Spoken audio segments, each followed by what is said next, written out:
मंत्री आलमगीर आलम के इस्तीफे के बाद अब झारखंड में सियासी अटकलों का बाजार गर्म है कि आखिर अब उनकी जगह पर कौन कांग्रेस कोटे से मंत्री बनेगा। क्या अब मंत्री बनाए भी जाएंगे, क्योंकि अब राज्य में विधानसभा के चुनाव होने हैं, तो क्या इसे अभी टालना चाहेगी कांग्रेस, क्योंकि मंत्रियों के नाम को लेकर, खुद मंत्री बनने को लेकर कई विरोधाभास सामने आ रहे हैं और कई अपनी अपनी दावेदारी भी पेश कर रहे हैं। ऐसे में कांग्रेस आला कमान के लिए भी ये थोड़ा मुश्किल होगा कि किसके नाम का चयन किया जाए और ठीक चुनाव से पहले। तो क्या मंत्री चुने जाएंगे, एक और जो मंत्री पद खाली है उस पर कौन काबिज होगा, या फिर जो सत्ता पक्ष की पार्टियां हैं फिलहाल इस मामले को ठंडे बस्ते में डालेंगी। क्या कुछ चल रही है सियासी हलचल, इस पर जानने की कोशिश करेंगे सहयोगी करिश्मा से। करिश्मा, मंत्रिमंडल के फिर से विस्तार, नए तरीके से मंत्री को शामिल करने को लेकर लगातार चर्चा चल रही थी जब से मंत्री आलमगीर आलम ने इस्तीफा दिया, लेकिन अब तक नाम तय नहीं कर पाना क्या बताता है? जी आसिया, आपने सही कहा कि मंत्रिमंडल का विस्तार होना है और ऐसे में सभी के मन में सिर्फ यही सवाल है कि आखिर वो मंत्री कौन होंगे। हाल ही के दिनों में यानी कि बुधवार को कांग्रेस की ओर से बैठक रखी गई थी जिसमें खुद कांग्रेस प्रभारी जीए मीर भी मौजूद थे और बैठक लगभग 2 से 3 घंटे चली। उसके बाद मीडिया से मुखातिब होते हुए जीए मीर ने स्पष्ट रूप से कहा है कि तमाम चीजों को लेकर यहाँ पर चर्चा हो गई है, लेकिन ये जो है आला कमान ही फैसला लेंगे। उनका यही कहना था कि आने वाले समय में फैसले जो है सभी के सामने होंगे कि आखिर मंत्री कौन बनने वाला है। लेकिन दूसरी ओर अगर हम जामताड़ा विधायक इरफान अंसारी की बात करेंगे आसिया, तो लगातार वो दावा ठोकते हुए नजर आ रहे हैं और उनका यही कहना है कि वो मंत्री बनना चाहते हैं। और ऐसे में कई ऐसे विधायक हैं जिनका यही कहना है कि वो इस बार मंत्री बनना चाहते हैं। लेकिन आपने सही कहा कि कई जो अटकलें हैं वो लगाई जा रही है या फिर कई जो सवाल है वो उठ रहे हैं और कांग्रेस की ओर से ये कोशिश की जा रही है आसिया कि चीजों को देख कर ही यहाँ पर फैसले लिए जाए। बिल्कुल करिश्मा, याद होगा आपको जब चंपई कैबिनेट का गठन हुआ तो कई नाम सामने आए और नाराजगी सामने आई, दिल्ली तक धरना दिया विधायकों ने जिन्हें मंत्री पद नहीं मिला। तो क्या लगता है इसलिए अभी कांग्रेस हो सकता है इस मामले को ठंडे बस्ते में डाल दे? जी आसिया, जब चंपई कैबिनेट का विस्तार हो रहा था तब ये कहा जा रहा था कांग्रेस के विधायकों की ओर से कि जो 4 मंत्री हेमंत कैबिनेट में थे बिल्कुल वही मंत्रियों को इस बार मंत्री बनाया गया है, यानी कि चंपई कैबिनेट में वही मंत्रियों को जगह दी गई है। तो ऐसे में कई जो विधायक है मोर्चा खोल बैठे थे और सीधा यहां से दिल्ली भी पहुंच गए थे और उनका यही कहना था कि इस बार उन्हें भी मौका मिलना चाहिए।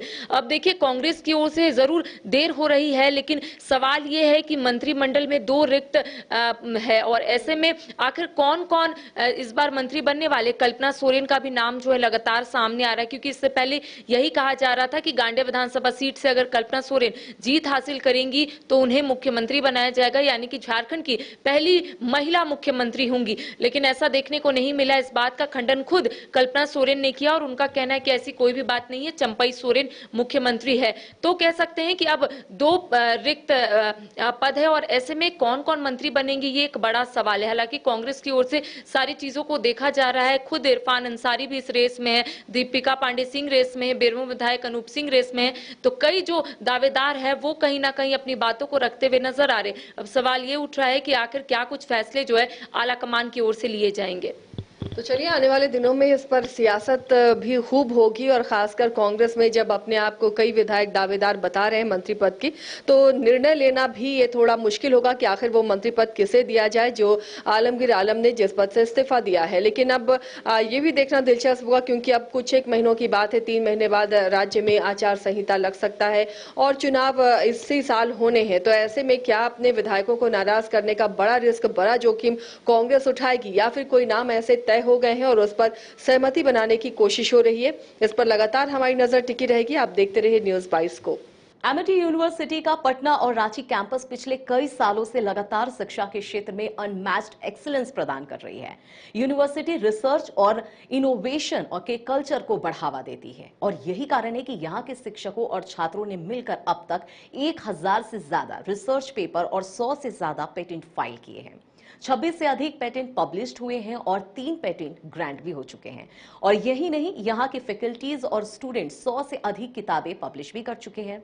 यूनिवर्सिटी के दोनों ही कैंपस में स्टूडेंट्स को कॉर्पोरेट प्लेसमेंट प्रोसेस को क्रैक करने के लिए ट्रेनिंग दी जाती है। और इसलिए एमिटी यूनिवर्सिटी अपनी स्थापना से ही देश विदेश के कई जानी मानी मल्टीनेशनल कंपनीज जैसे अमेजॉन, एक्सेंचर, जेपी मॉर्गन और GPT, TCS, Wipro, ITC, federal bank, Hindustan Unilever जैसी 180 रेप्यूटेड कंपनीज के लिए रिक्रूटमेंट की प्रेफर्ड चॉइस बन गया है। यही वजह है कि आयुष कुमार को जेपीटी कंपनी लिमिटेड में 24 लाख, जान निसार अख्तर को अमेजॉन से 30 लाख और देव नरूला को ह्यूमन होल्डिंग कंपनी लिमिटेड से 44 लाख 50 हजार का पैकेज मिला है। वहीं सुमन गुप्ता को पालो ऑल्टो में मिले 47 लाख के हाईएस्ट पैकेजेस से यूनिवर्सिटी ने बिहार और झारखंड में एक नया रिकॉर्ड कायम किया है।